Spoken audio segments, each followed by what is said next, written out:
The moment Elijah Parker's calloused hands pulled Victoria Reeves from the churning waters, neither could have imagined how their lives would intertwine. As she gasped for air on the shore, her designer suit ruined and her carefully constructed walls crumbling, something shifted in the universe. This wasn't just a rescue, it was the beginning of a journey that would heal two broken souls who never knew how desperately they needed each other. If you're enjoying this story of unexpected connection and second chances, please hit that like button and subscribe for more heartfelt stories that remind us how life's most beautiful moments often come when we least expect them. The lake had always been Elijah's sanctuary. At 36, with premature silver streaking his dark hair and lines etching themselves around his eyes, he came here to escape the crushing weight of single fatherhood, if only for stolen moments at dawn. This particular morning, the mist hung heavy over the water, the world still and silent except for the rhythmic splash of his paddle cutting through the glassy surface. He almost missed it, the faint thrashing near the private dock of the lakeside resort. A capsized kayak. A figure struggling, then disappearing beneath the surface. Elijah didn't hesitate. He'd been a competitive swimmer in another lifetime, before responsibility and grief had reshaped his existence. His muscles remembered what to do even as his mind raced with panic. 3 powerful strokes brought him to the spot where bubbles still rose. He dove. The woman was sinking, her expensive clothes dragging her down, her movements growing weaker. Their eyes met underwater, hers wide with terror, his determined. He hooked an arm around her waist and kicked toward the light. They broke the surface together, her gasping and coughing as he towed her to shore. Only when he dragged her onto the pebbly beach did he realize who he'd saved. Victoria Reeves. The Ice Queen CEO whose company had just bought the factory where he worked. The woman whose cost-cutting measures might soon leave him unemployed. "You're okay," he said, his voice rough as he helped her sit up. "Just breathe." Victoria's perfectly highlighted hair hung in wet ropes around her face. Without her usual makeup and commanding presence, she looked younger, vulnerable. "Thank you," she managed between coughs. "I don't know what happened.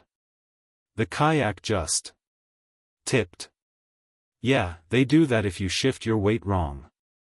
Elijah stood, suddenly aware of his soaked t-shirt clinging to his torso. "Can you stand? Should I call someone?" She shook her head, attempting to rise but wincing as she put weight on her right ankle. "I think I twisted something when I fell in." Without asking permission, Elijah scooped her up. She was lighter than he expected, this woman whose name struck fear in boardrooms across the country. "Put me down." "I can. With all due respect, Ms. Reeves, you can barely stand. My truck's just up the path. I'll drive you back to the resort." She fell silent, her body rigid in his arms. Only when he set her down beside his battered pickup did she speak again. "You know who I am." It wasn't a question. Elijah nodded as he opened the passenger door. "Everyone at Parker Manufacturing knows who you are." Her eyes widened slightly. "You work for me." "For now," he said, unable to keep the edge from his voice. "Until your restructuring plan goes through." The drive to the exclusive Lakeview resort was short and tense. Victoria sat with her back straight despite her sodden clothes, staring out the window. When they arrived, she insisted on walking herself to the entrance, though she couldn't completely hide her limp. "Thank you, Mr. Parker." "Elijah Parker." "Mr. Parker. I'm in your debt." She reached into her pocket, then remembered her wallet was likely at the bottom of the lake. A flash of embarrassment crossed her face. "I didn't pull you out for a reward," he said, more sharply than intended. "Just doing what anyone would do." Her expression hardened. "Of course. Well, goodbye then." Elijah watched her hobble through the resort's grand entrance before driving away, certain their paths would never cross again. He was wrong. 3 days later, Elijah stood in his kitchen, stirring pasta sauce while helping his 8-year-old daughter, Lily, with her math homework. The small house echoed with her laughter as he made up a silly song about multiplication tables. "Daddy, you're terrible at singing," Lily giggled, her dark curls bouncing as she shook her head. "That's why I work in a factory and not on Broadway, kiddo." He tapped her nose with a sauce-free finger. "Now, 7 times 8 is..." The doorbell interrupted them. Elijah frowned. They rarely had visitors, especially on weeknights. "Stay here," he told Lily, turning down the stove burner before heading to the door. Victoria Reeves stood on his porch, looking nothing like the dripping woman he'd pulled from the lake. Her tailored pantsuit and sleek chignon screamed corporate power. Only the slight discoloration around her ankle, visible above her designer heels, hinted at their previous encounter. "Mr. Parker," she said, her voice cool and professional. "May I come in?" Stunned, Elijah stepped aside. "How did you find my address?" "I'm the CEO of the company that employs you. Finding your personnel file wasn't difficult." She glanced around his modest living room with its worn furniture and framed photos of Lily. "I wanted to thank you properly for saving my life." Before he could respond, Lily appeared in the doorway to the kitchen. "Daddy, the sauce is bubbling too much." Victoria's expression softened almost imperceptibly at the sight of the child. Elijah hurried to the kitchen, turning off the burner and moving the pot. When he returned, he found Victoria and Lily regarding each other with mutual curiosity. "I'm Lily," his daughter announced. "Are you Daddy's friend?" "I'm Victoria. Your father helped me when I was in trouble." Lily nodded solemnly. "He's good at helping. He helps me all the time." Something flickered in Victoria's eyes, surprise, perhaps, or recognition. "I'm sure he is." Elijah cleared his throat. "Lily, why don't you set the table while I talk to Ms. Reeves?" Once Lily had skipped back to the kitchen, Elijah turned to Victoria. "Look, I appreciate you coming by, but it wasn't necessary." "I disagree." She reached into her purse and withdrew an envelope. "This is a small token of my gratitude." Elijah didn't take it. "I told you, I don't want money." "It's not money," she said, a hint of impatience in her tone. "It's an invitation. To a charity gala my foundation is hosting this weekend. As my guest of honor." He stared at the envelope. "Why would you want me there?" Victoria's perfect composure slipped for just a moment. "Because I owe you my life, Mr. Parker. And because I rarely get to publicly thank someone who acted with genuine altruism." She placed the envelope on his coffee table. "The invitation includes your daughter, of course. There will be other children there." From the kitchen, Lily called, "Daddy, I'm hungry." "I should go," Victoria said, moving toward the door. "The details are all in the invitation. A car will pick you up if you decide to attend." She paused, her hand on the doorknob. "And Mr. Parker? Your job at the factory is secure. I've revised the restructuring plan." Before he could process her words, she was gone, leaving behind only the faint scent of expensive perfume and an invitation that would change everything. "I'm not going," Elijah told his sister, Kate, the next evening. They sat on his back porch while Lily played with her cousins in the yard. "It's ridiculous. Me at some fancy charity event? With Victoria Reeves?" Kate sipped her beer, eyeing him over the bottle. "The woman whose company signs your paychecks personally invited you to be her guest of honor. And guaranteed your job security. You're going. I don't have anything to wear." "And what about Lily?" "The invitation says black tie optional, and Lily has that pretty dress from Cousin Emma's wedding." Kate nudged his shoulder. "Come on, Eli. When's the last time you did something outside of work and parenting? It's been 3 years since Rachel died." The mention of his late wife sent the familiar ache through his chest, duller now but never quite gone. "This isn't about that. Isn't it? You've been hiding from life. Maybe it's time to step back into it. Kate's voice softened. Rachel would want you to. Elijah looked out at Lily, her face alight with joy as she chased her cousins. She deserved a father who wasn't just going through the motions. Fine. But I'm not staying long. Kate grinned. That's what they all say. The ballroom of the Grand Metropolitan Hotel glittered with crystal chandeliers and the jewelry of Pittsburgh's elite. Elijah tugged at the collar of his rented tuxedo, feeling like an imposter as he guided Lily through the crowd. His daughter, however, seemed perfectly at ease in her blue party dress, wide-eyed at the splendor around them. "Daddy, look at all the pretty ladies," she whispered, pointing at a group of women in evening gowns. "Remember, no pointing," he murmured, gently lowering her hand. "And yes, they're very pretty." "Not as pretty as that one," Lily said, her gaze fixed on something across the room. Elijah followed her line of sight and felt his breath catch.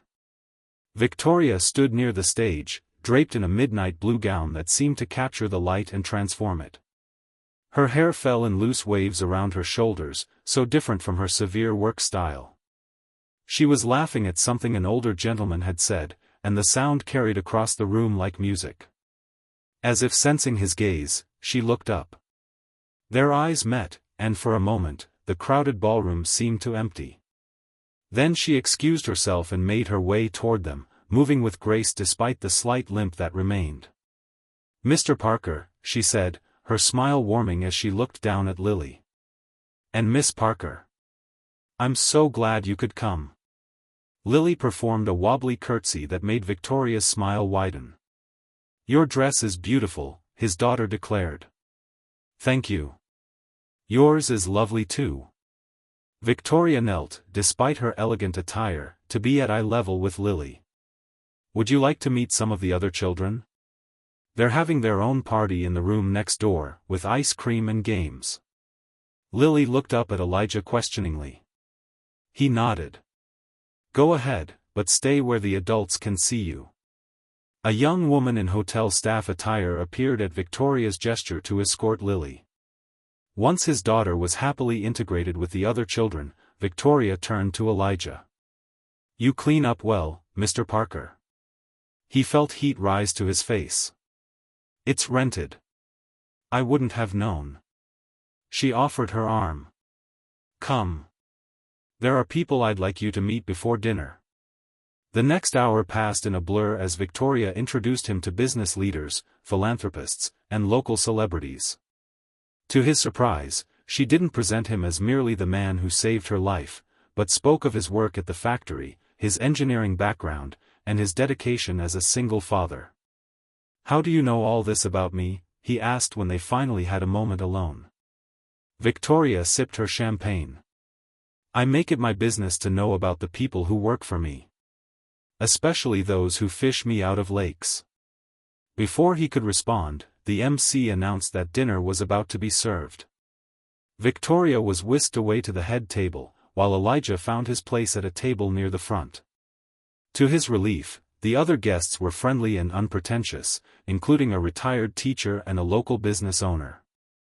After the meal, Victoria took the stage. The ballroom fell silent as she stepped to the microphone. "Thank you all for supporting the Reeves Foundation's work with children in foster care," she began. "As many of you know, this cause is personal to me. I spent my childhood in the system, moving from home to home, never quite belonging anywhere." Elijah straightened in his chair. This wasn't information he'd found in any of the company profiles of Victoria Reeves. "What you may not know," she continued, "is that I nearly didn't make it to this evening's gala." She recounted the kayaking accident, describing how she'd been moments from drowning when Elijah saved her. "Mr. Parker didn't know who I was. He didn't act for recognition or reward. He simply saw someone in need and responded with courage and compassion, the very values our foundation seeks to instill in the children we serve." She gestured toward his table. "Elijah Parker, would you please join me?" On unsteady legs, Elijah made his way to the stage. Victoria took his hand as he reached her side, her grip firm and warm. Heroes don't always wear capes, she told the audience. Sometimes they wear factory uniforms and raise remarkable daughters on their own. Sometimes they remind powerful people what truly matters. She turned to face him. The Reeves Foundation is honored to establish the Elijah Parker Scholarship Fund, which will provide educational opportunities for children aging out of foster care. The applause was thunderous. Elijah stood frozen, overwhelmed by the moment and the woman beside him, whose hand still held his. "Say something," she whispered. He leaned toward the microphone. "I'm no hero," he said simply. "I just did what needed doing. But I'm grateful if my actions can help create opportunities for kids who need them." He glanced toward the doorway where Lily watched, beaming with pride. Every child deserves a chance to build a good life. More applause followed as he left the stage. For the remainder of the evening, people approached to shake his hand or share their own stories of unexpected kindness. Through it all, he kept finding his gaze drawn to Victoria, who moved through the crowd with effortless poise, yet somehow always seemed aware of where he was. As the gala wound down, Lily began to yawn despite her excitement. Elijah found Victoria to say goodbye. "We should head home," he said. "Lily's fading fast." Victoria nodded, but something like disappointment flickered in her eyes. "Of course.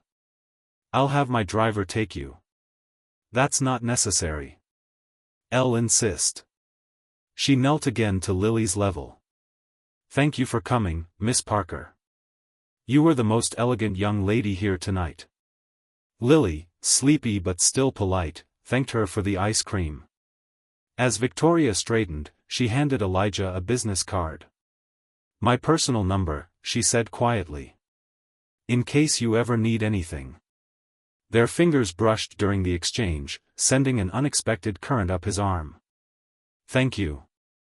For everything." Her smile held a hint of sadness. "No, Elijah. Thank you." The following weeks brought changes Elijah couldn't have anticipated. The local newspaper ran a story about his rescue of Victoria and the scholarship fund named in his honor. His co-workers treated him with a new respect.